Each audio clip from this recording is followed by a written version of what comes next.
maybe it's time to start. Welcome everyone online, and welcome Jani, my guest, to have this webinar. And welcome everybody.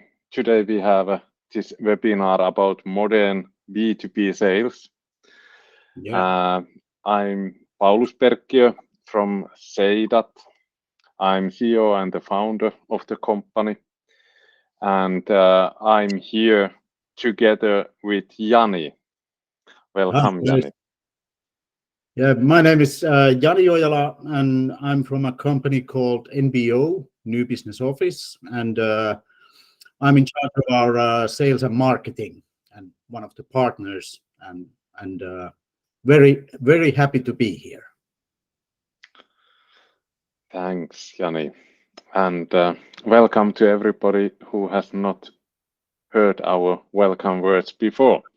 And in the beginning of this webinar, I really recommend everyone who is online to follow Seidat in our social media channels in LinkedIn, in Facebook, in Instagram, Twitter, and YouTube. In those channels, we are telling what's gonna happen next and what kind of new features is coming, and webinars and all kind of things. Today's agenda is on this slide, and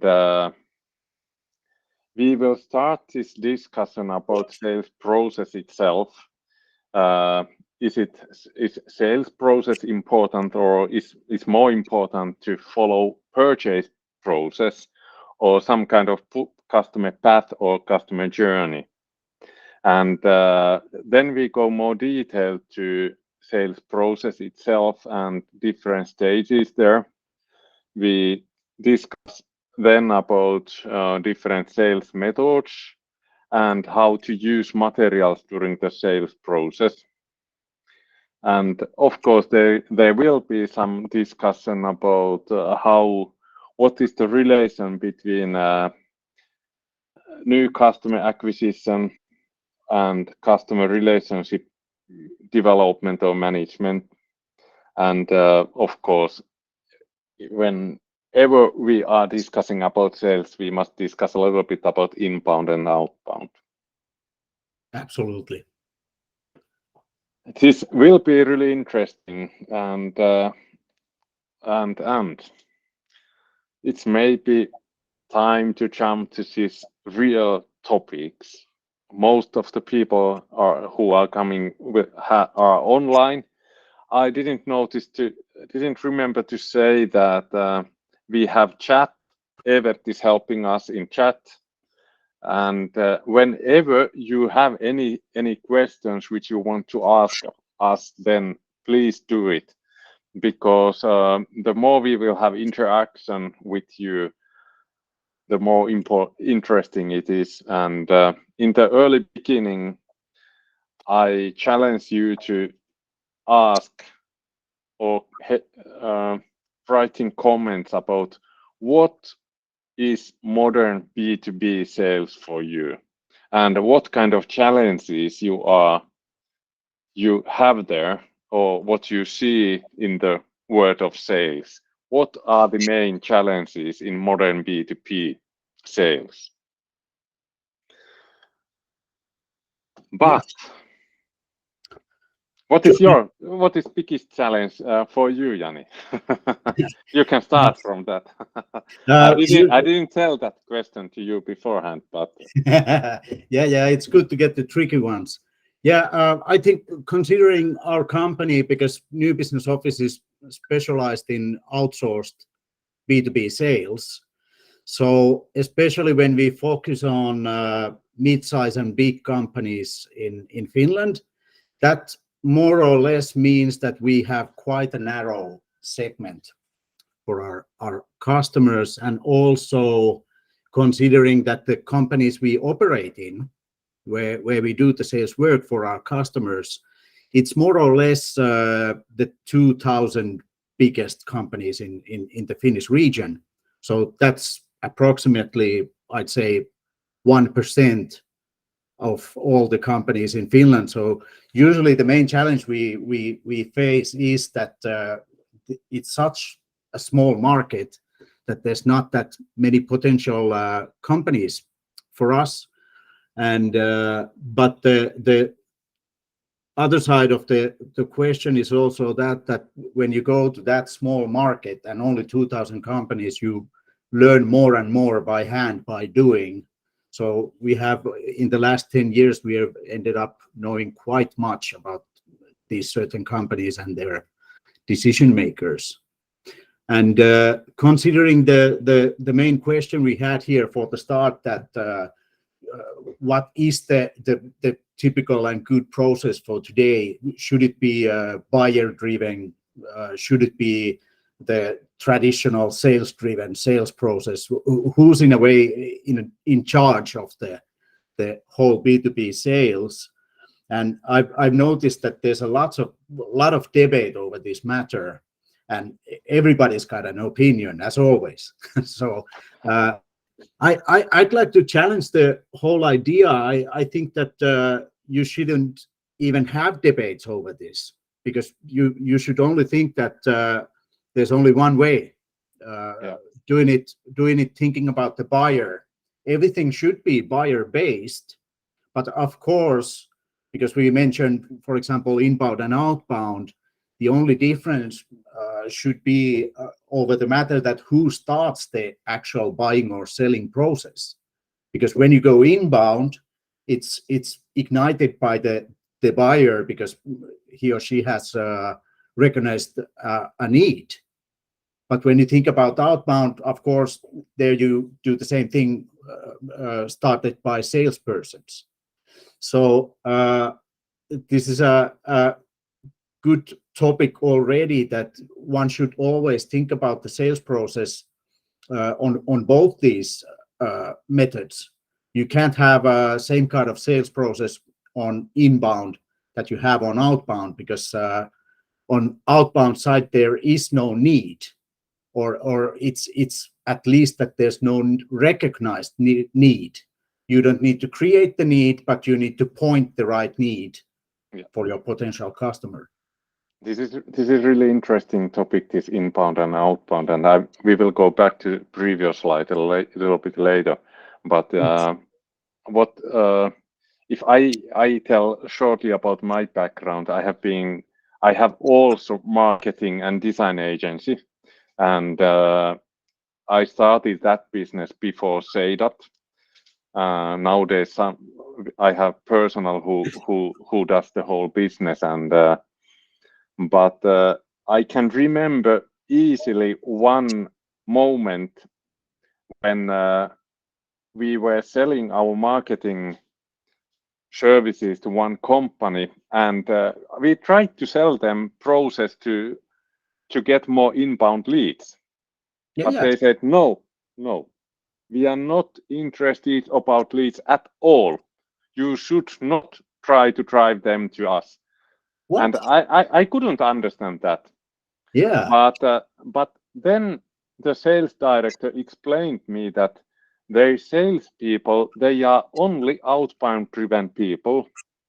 And if you will send them inbound leads, they can't manage them. And after more detailed and deeper discussion, I really started to understand that. And I have started to think that way, that if you have both inbound and outbound sales, as you said, there must be separate processes, but in many cases, separate people.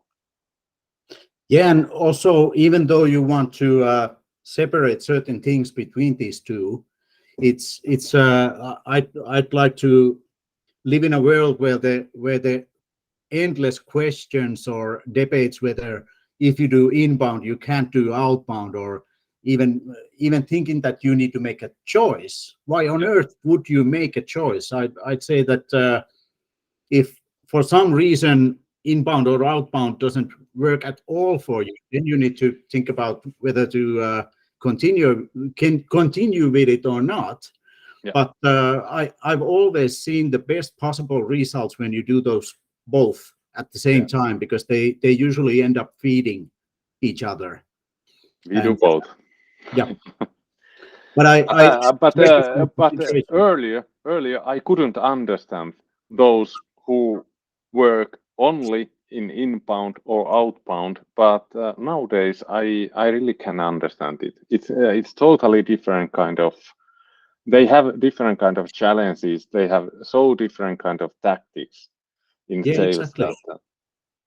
But if we jump back to that previous slide. Can you explain? This is part of your sales presentation, but can you explain what happens here, or how it tells about this? Because I earlier on I mentioned that one should be always thinking about the buyer, and you should think about all your methods, your processes, your way of working and selling based on your customers and potential customers. So what we have here on this slide is two examples of approaching your customers. And on the top side, you have, I think, a bit more traditional way of approaching. And on the lower side, you have this way of approach that is used in new business office way of working, for example. But it's also a common way to approach your customers when you have a bit more complex decision making, a bit higher valued deals, like you're selling 100,000 or 500,000 deals, for example. So usually they end up considering more and more buying decision makers. So what I'd like to point out is that one doesn't go necessarily wrong with either one of these, or you can't make it right with either one of these, because it's once again based on how well your selling process is resonating with your buyer's buying process. But I just go a bit through this in detail, because on the top side you have this more fast-paced approach. So you start up with finding your key decision makers. We just talked about advertising and digital marketing solutions. So you're selling something for advertising, for example. So you end up finding your marketing directors or marketing managers, for example. You have a list of those people and you start making contacts. Either you do it by email or phone or whatever you have decided to use, but you contact only these key people. And when you are able to contact these and make them committed, you end up having your first meetings either online or traditional way of meeting.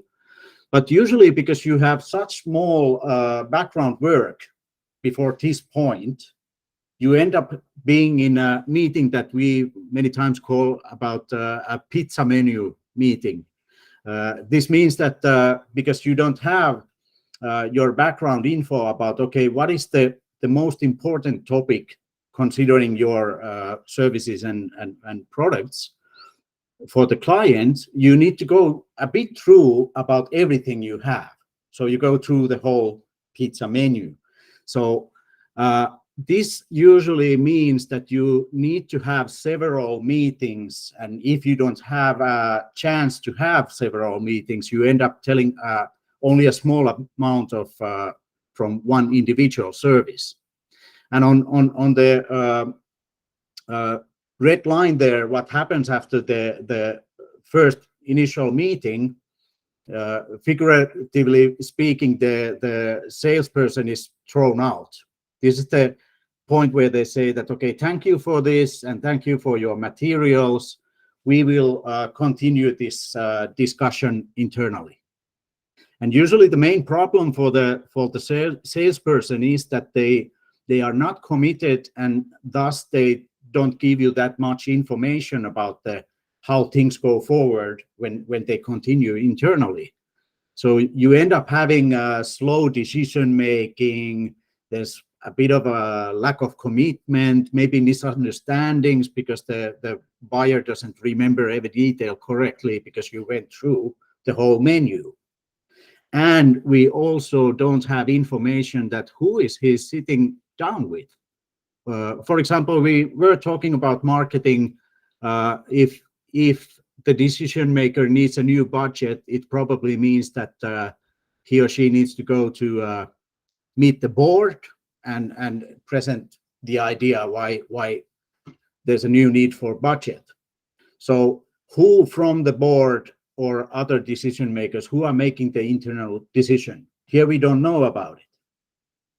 And on the lower side, it's kind of like a slow-paced start because you start up heavy. You go through the whole decision-making team right from the start. And if we follow the same example, we save the best for last. If the marketing director is our most important decision maker here, we save that for last. We go through colleagues, maybe some bosses of his or hers, and we gather all the information possible. So this background discussing and all the background work, that means that when we actually have the first interaction point, we already know what is the problem or where do they want to go next, and we can make a custom tailor-made deck about it and go straight to the beef, so to say, that we only discuss about the matter at hand. How do you typically do that first round with all of those decision makers or influencers in the company? Is it phone calls or emails or meetings or? It's usually several emails and phone calls, because usually when you end up just asking around and kind of like mining the data, so to say. So this is a point where if you would be suggesting, for example, you'd suggest a meeting for a non-decision maker only to get the information, usually that gets them scared. No, I'm not the one buying this. So it's probably best that you call our marketing director, for example. But there's no tools, there's no like magic here that would help us. It's hard work. You need to just go through the decision makers and present yourself in a way that they trust you and ask around. If we make an offer for your company, on how many desks would it be? Who are the decision-making team? Did I understand correctly that your role is this? Who are the other people here, or and so on? But the main difference, why do we do this ton of work on the background? The main benefit is actually at the same point that we had on the upper example. The salesperson is thrown out again. Bummer.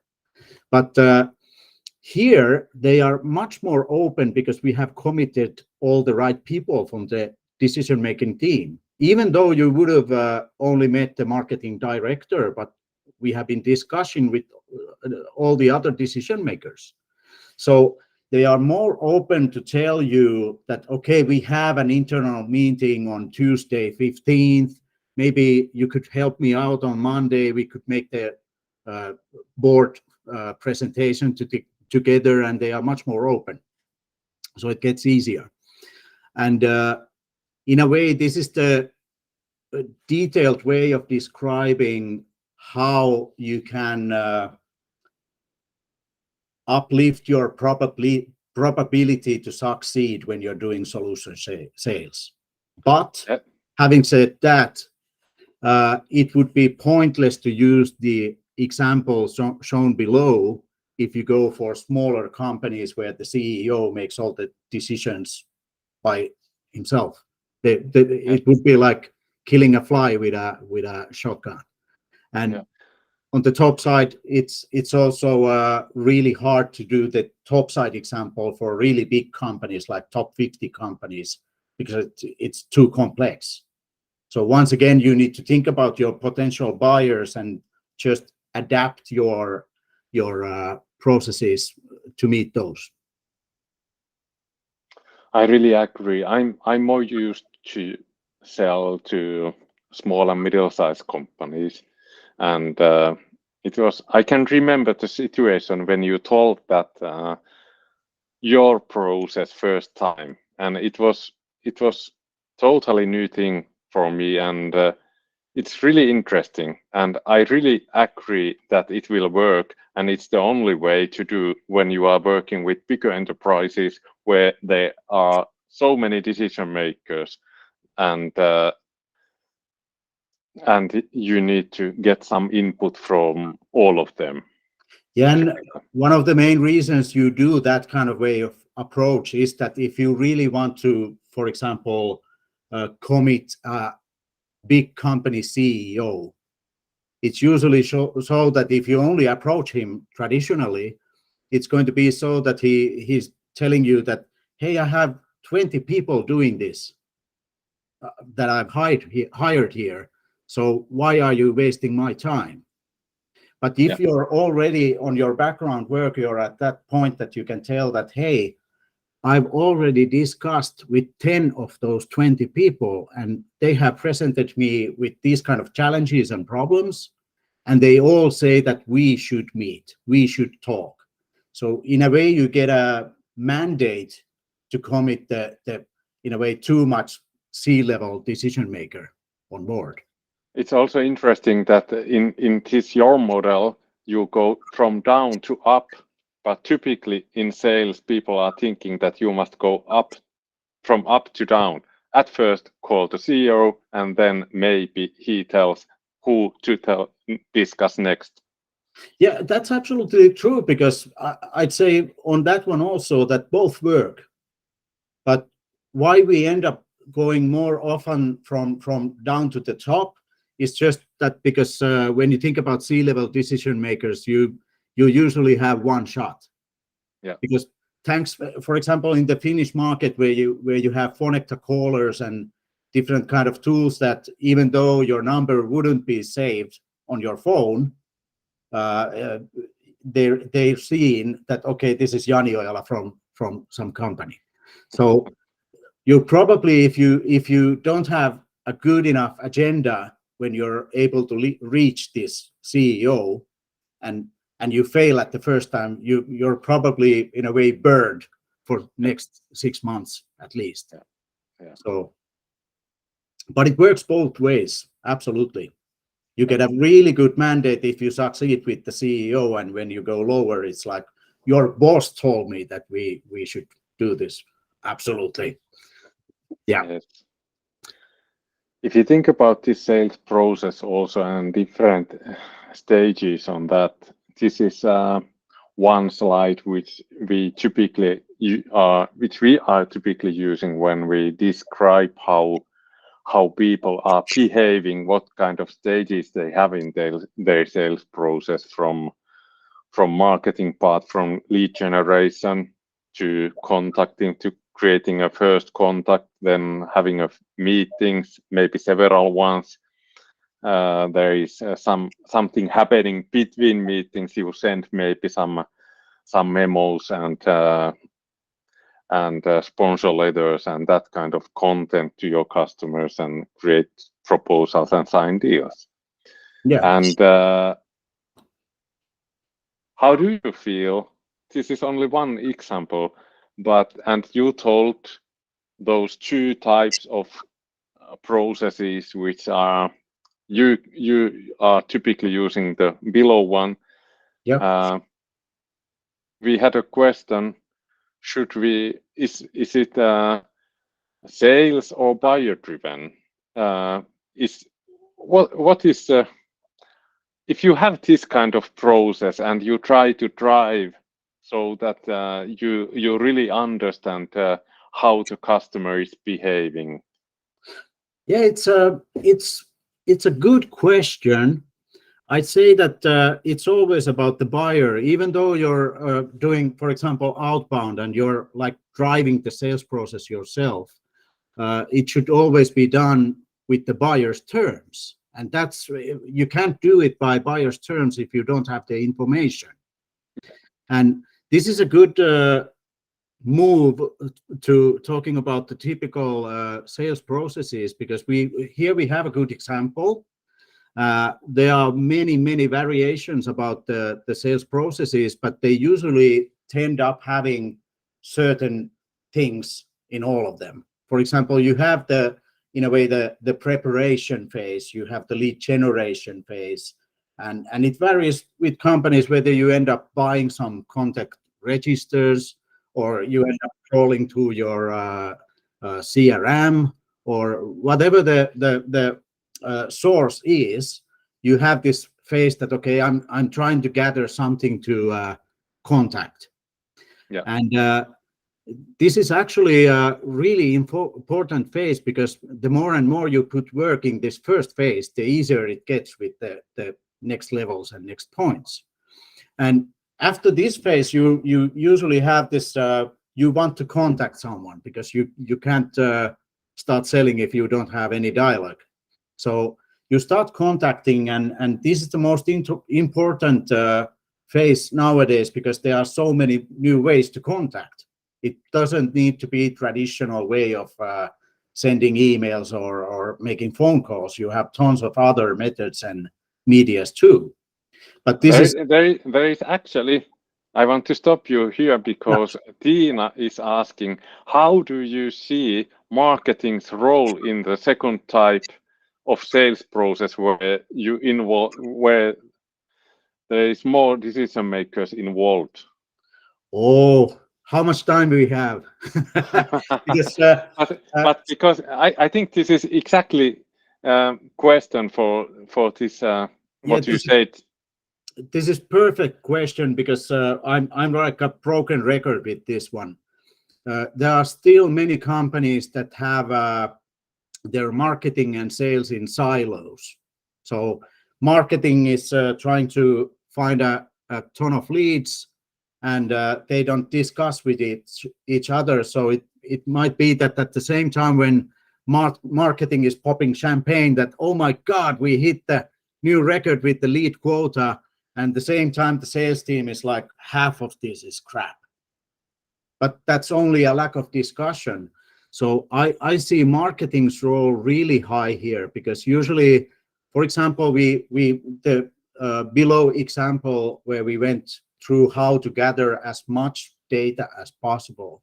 So here you need to utilize your CRM, and you need to utilize your marketing department, because if all this gathered info is saved and categorized and tagged properly, then you have this info not only to support this one individual deal, but imagine, for example, if you're a company that is interested in top 500 companies in Finland.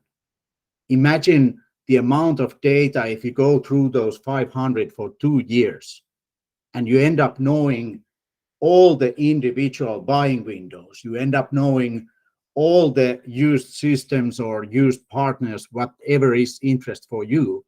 This is gold for marketing, because if it's categorized, you can make direct campaigns based on all the gathered info, and this way it brings sales and marketing a lot closer to each other. That was really good question. I see answer to the question. The marketing role is as high as you get. It's yes, and how I see it is also there. This role can be seen many ways, but if I think how we are working here in Seidat, for example, we have marketing people and sales people. Marketing people they are more responsible about our automation, for example, marketing automation parts, and yes, the systems, how we build them, and sales people, they are more in that doing that interaction with customers. They are meeting them and calling them, and from that perspective, I see that marketing people should support salespeople to create technology or creating this technological marketing stack which salespeople can use during the sales process so that they can send content to all of those influencers in the buying process. And of course, marketing has also important role to create those contents. For example, Absolutely. presentations. Yeah, And if I shortly show, for example, this slide, how many of our customers are using Seidat, for example, sales presentation platform, is that they use it in all of these stages and share the content to customers, and then for example, salespeople can get info when customers are opening that, and they can contact whenever time is optimal. that is a perfect example, because I was just about to say that when you think about all the sales processes, doesn't matter how much they vary in between, they have this kind of like a spirit with them, that you have these interaction points with the customer, that you have some agreed time, and a traditional meeting is a good example of one of these. So between these interaction points, you have these points, for example, the lead generation phase, that there is no interaction. But I see marketing as a tool and key for adding interaction on the points where without the marketing tools, you wouldn't have interaction. Yeah. And the example you told was a perfect example. So instead of calling your decision makers that, hi, I just wanted to know whether you have made a decision, or would you happen to have already seen the material I sent you? Instead of having tools that they say that, hey, he opened it right now. And then you see that, hey, there's 12 opens more, which means that now he or she is presenting the idea inside the company. Yeah. So that's crucial information considering sales. Yeah. And one reminder, because I already warned you guys, I'm like a broken record about remembering the buyer. So the most typical fail that companies and sales teams have considering the sales processes is that when you go and ask around different companies, that, for example, when I do sales trainings, for example, like, okay, you have this kind of a sales process. How did you end up having this? Well, I read a book about sales and this was there. I heard from my colleague that they have this kind of sales process, and it was interesting, so we took it. We just thought that what would be perfect for our selling, so we sat down for one day with the sales team and we decided that this is our sales process. Or the worst option, for my opinion, we bought a new CRM and it has more stages that we had on our sales process, so we added them. So what combines all these examples is that nobody asked the customers that, how do you buy? What kind of information or material or contacting you would like to have on certain points of your buying process? Usually sales teams have little or no idea about the buying process of their customers. So how could you make a sales process, or even more, time your sales process right, if you have no idea about the buying process of your customers? So you can absolutely read the book or ask the colleague and have some kind of a base idea what would be a good sales process. But the one you should be asking and studying about, as good solution salespeople do, it's the buyer. You have probably customers, I hope. So contact them and ask them, and there's all the information you need, and then start making the process. Yeah. I'm really sorry, I can't spell maybe your name right. Qatar Gina was asking, what are the alternative methods to reach leads to calls mails, webinars. You say that there are tons of those methods. Okay. I want to start, Yes.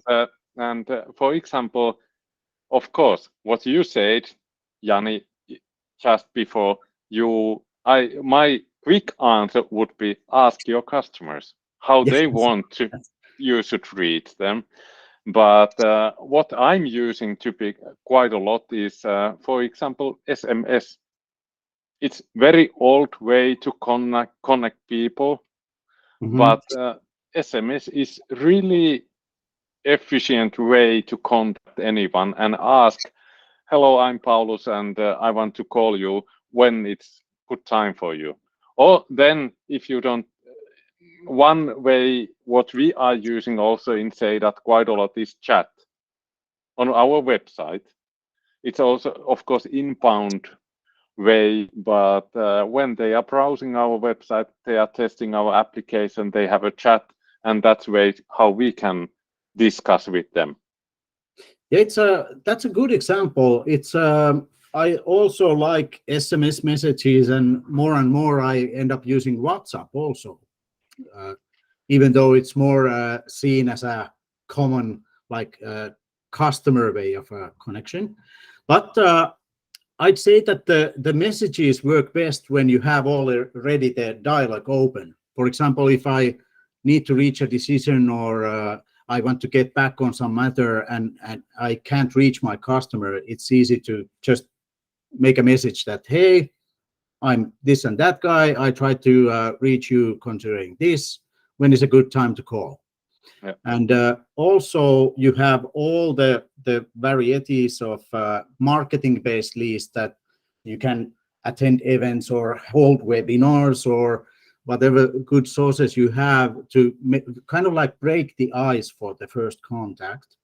And I think that many of these sources and methods, they tend up having like their fashion. For example, when you had print ads and you ended up sending mail to decision makers that they got on their table, it was really good and fresh new idea to have e-based marketing like email campaigns and everything. And nowadays, when everybody is drowning on emails, you might end up having that, okay, I'm going to send a postcard. Yeah. This is just one example, but considering emails, now that I mentioned them, one good method is that you really stand up from the crowd. So instead of sending only campaign emails, you can go really like sniper emailing. So I mean that you go through your prospect's LinkedIn profile. How long has he or she been there? Where did she come from? And what are the interests? And you make a tailor-made email, so it can really stand out. For Yes. example. Yes, and you said LinkedIn. LinkedIn and other social media channels are really good ways to reach people. You can reach them in LinkedIn in mails. You can reach them with Instagram messages and so on. I'm using all of them, for example. Those are really good as long as you remember that the new media doesn't make your path easier or faster. What I mean by this is that what I end up having as a buyer every day, it's like, for example, in LinkedIn, I get this new connection request, and I almost didn't already push the accept request button. I already get this, buy this thing from me. You wouldn't end up doing that over the phone, like you answer me like, Paulus, hi, buy my things. No, you don't do that. So why would you do that on email? So even though it's a new media and it's a really handy one, as well as Instagram, as you mentioned, you can't start selling and pushing right away. You need to build it little by little. Yeah. And this is a good move to our sales methods. Yes, yes. It's a little bit next topic.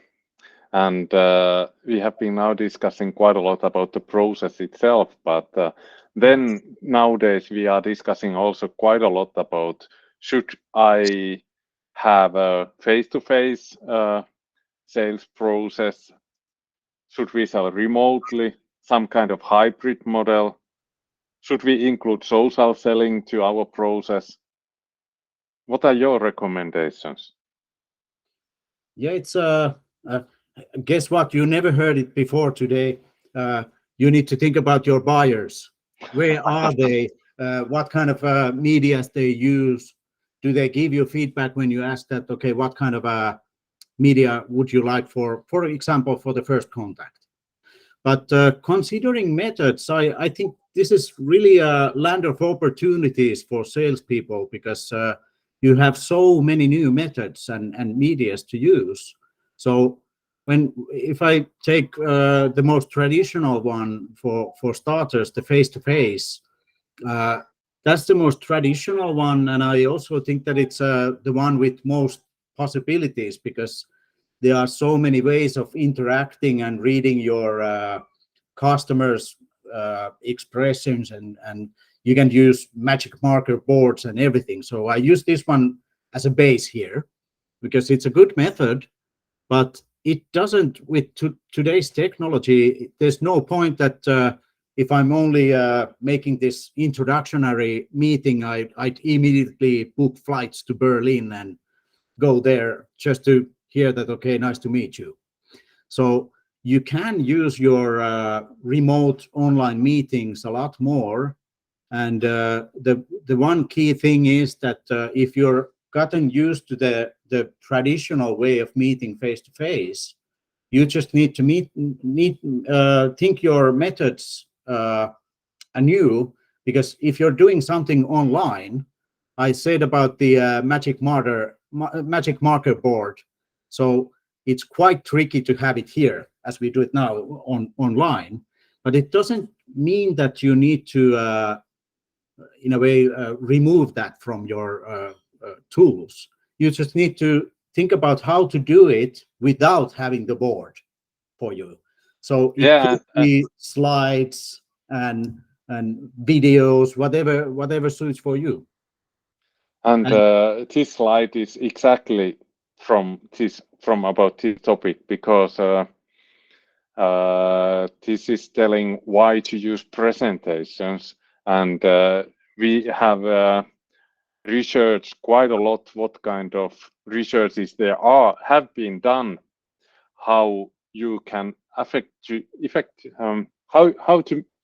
how to tell stories, how to tell your sales pitch, and how your customers will understand that. And if you are only speaking, based on many research, the amount of understanding is only 10%. If you are using bullet points when you are speaking, telling how this product can be used, then the understanding is twice higher. Yes. And if you have a visual material like a whiteboard where you can draw something, then it's even 8 times higher. And that's the reason why I think many people has used this whiteboard.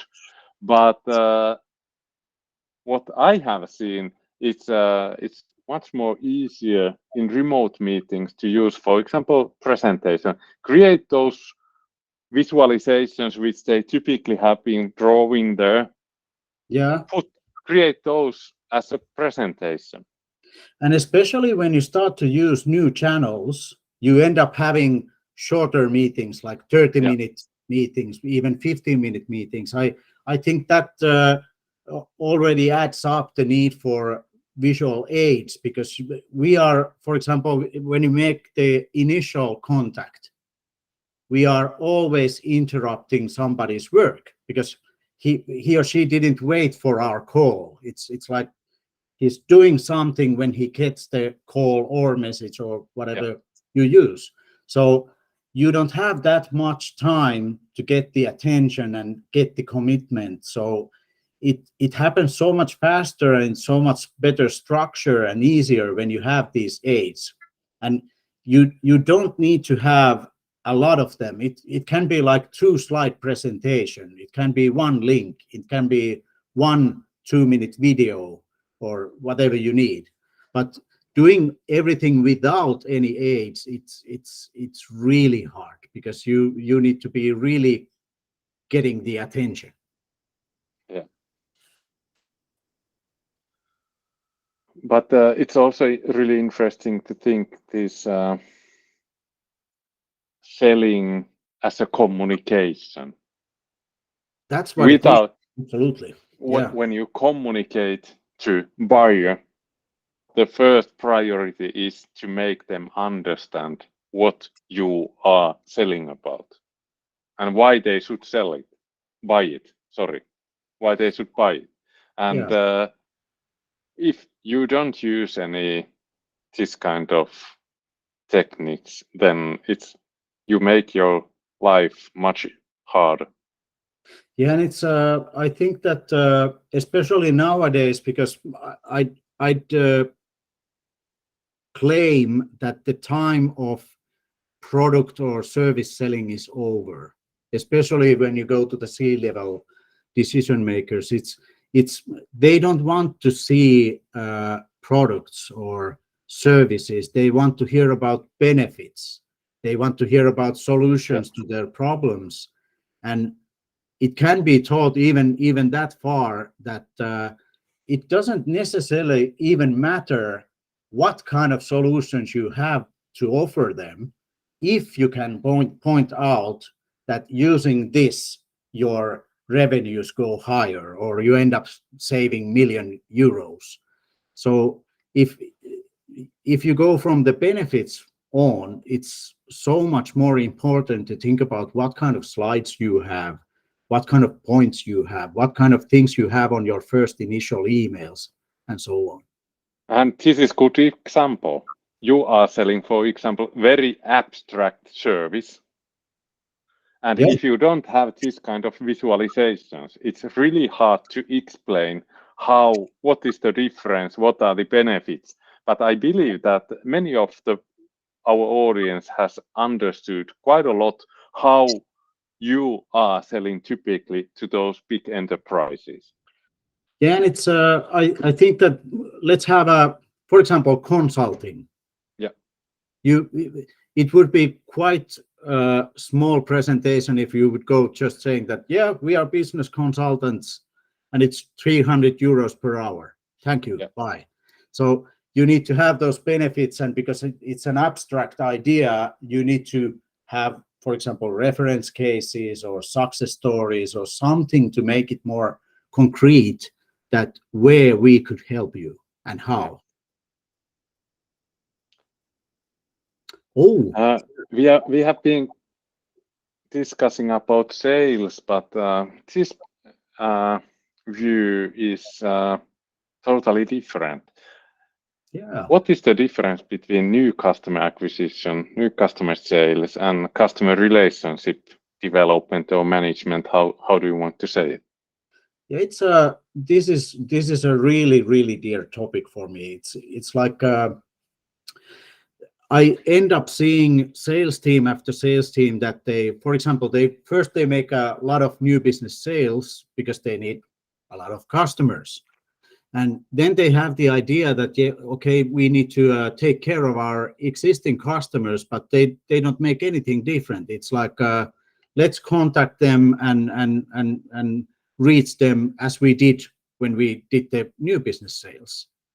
And also, this is really a fine, thin line you're walking on, because usually when you end up, if the same people are doing the sales and the repeat customer sales, for example, you always, if you focus on something, it's always out of something.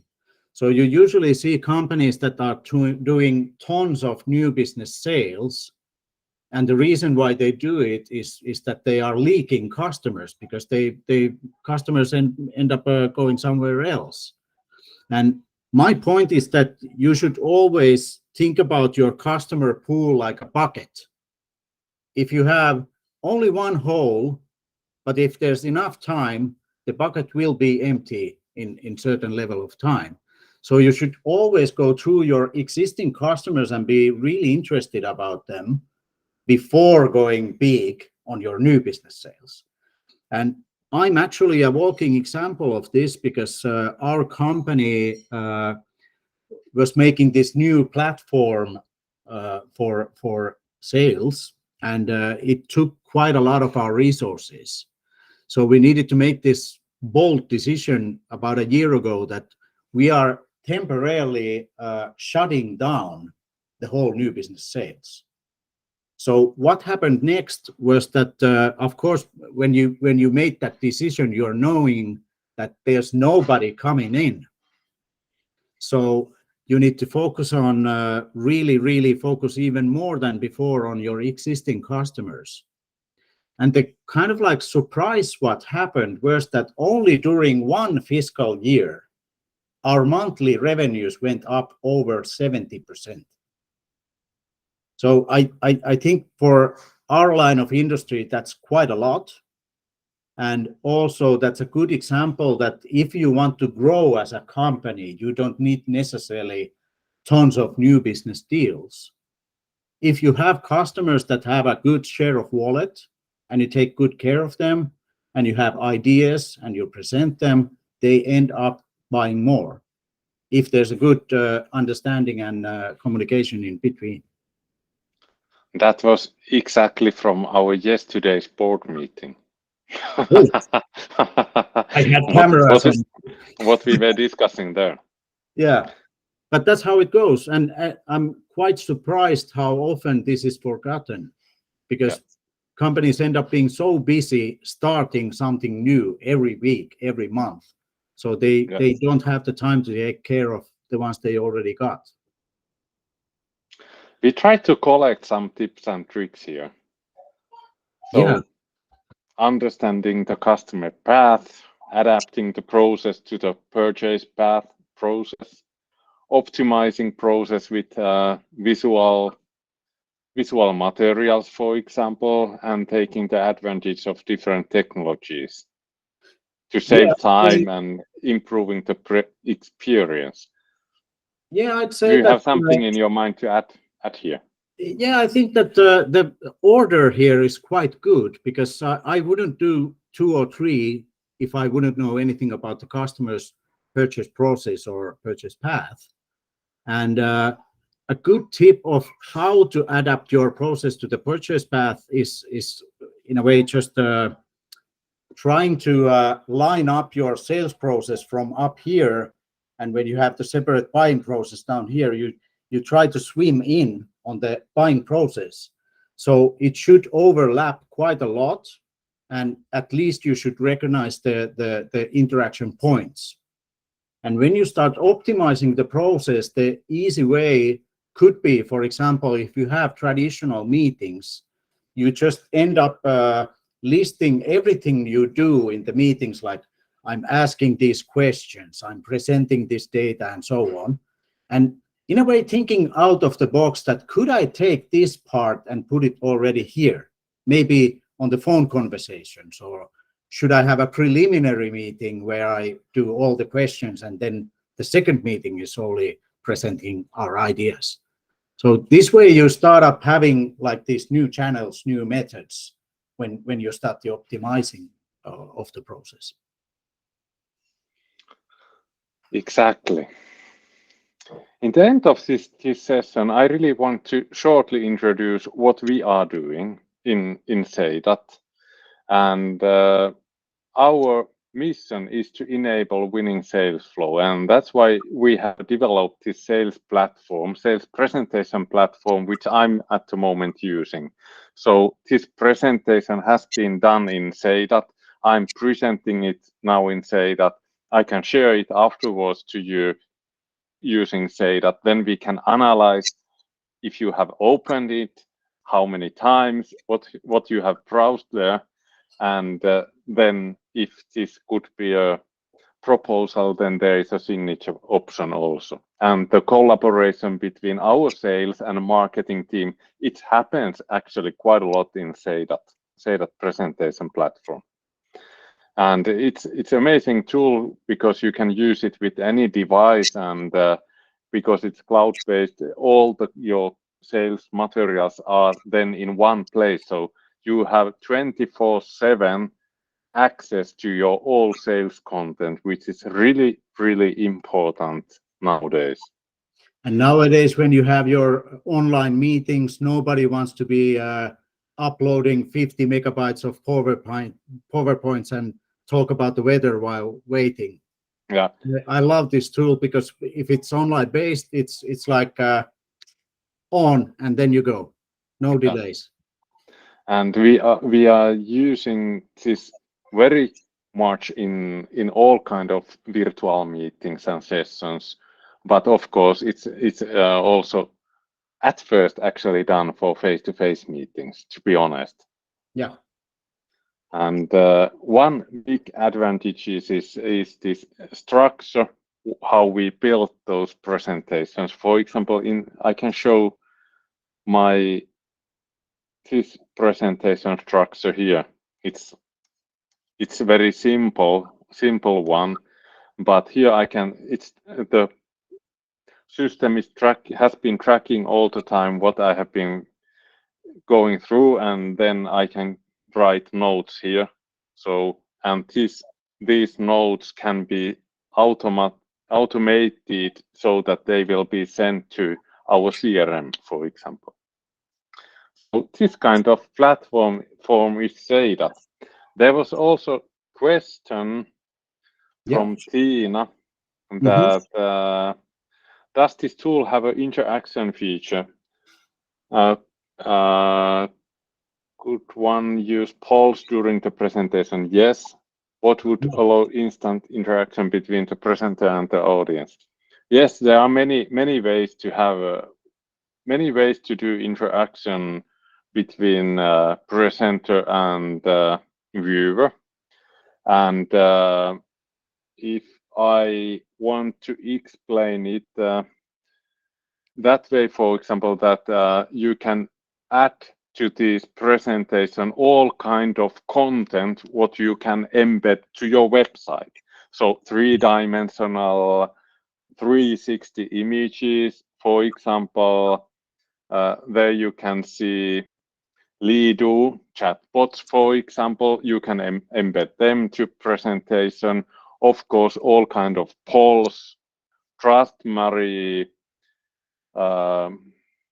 customer feedbacks, things you can embed to slides and that kind of thing. Many ways which will increase the opportunities to have interaction with your customers inside the presentation. Yeah, and Seidat's been saving my ass a couple of times. When I was in a big meeting, there was like 12 people, and for some reason the meeting room TV, the screen went bust. Yeah. So it's really hard to presentate after that because you have nothing to have it on screen because it's too small if it's on your computer. I only ended up asking about the Wi-Fi, and I sent the presentation link to everyone. And then we ended up going, because if I change the slide, everybody's slides change. So what happened? Everybody was looking it from their own screen, and we were happy. Nothing mattered. Yeah.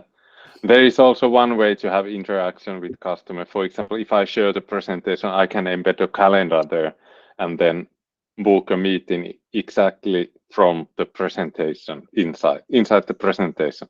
But what happened to me yesterday, I went to our board meeting to Stockholm. I left my laptop to airplane. Oh. And if I haven't been using this kind of cloud-based system, it would be a really big mess. But I sent a link to board members, and I used my phone to browse the presentation, and they saw them on their laptops and on the big screen. Yeah. It was nothing big happens, and I have got my laptop back. So Yeah. Everything is okay. Okay, good to hear. So are we? Oh, it seems that we are running out of time soon. Yeah, running out of the time soon, and that's why I also can tell you that please go to our Seidat Academy. There are the old webinars and new webinars are coming. One of the next ones will be about sales enablement, and we will have also one about how to grow from local to global using in sales processes, and that will be really interesting. About interaction, this is one way to make interaction actually. One website is included to presentation. Yeah, and I before I forget, I'd like to give you thanks about the invite and having me here. The topic is really dear for me, and you could talk about sales processes and buying processes for quite a lot of time. If somebody wants to chat more, you can just reach me out on LinkedIn, and just we'll talk more. Yes, and really big thanks to all people there. Please go to our website. There is app.seidat.com. There you can start a trial if you are not already Seidat user, and it's free, so it's easy to start. Yeah. And thank you, Jani. It has been really amazing discussion also today. We have had this webinar also in Finnish 2 days ago. So if you have colleagues to who you want to share this, and you can have a competition, is this or that better one? Yeah. I really say that today's webinar was much better. Yeah. But thank you, Jani, and really interesting. Have a good autumn time, and it's still possible to reach your goals and create new records in this year. Yeah, and as you said about the differences between the different days, I think this was a perfect example of new possibilities, because we had the first one face to face. Yeah. And due to my schedules today, we had this online, so it ended up even being better. So don't be afraid of the online. No. All right. But thank you, everyone. Thank you, guys. Thank you, Jani. See you. And thank you, Paulus. Thank you, Seidat. Thank you. Bye. Bye-bye.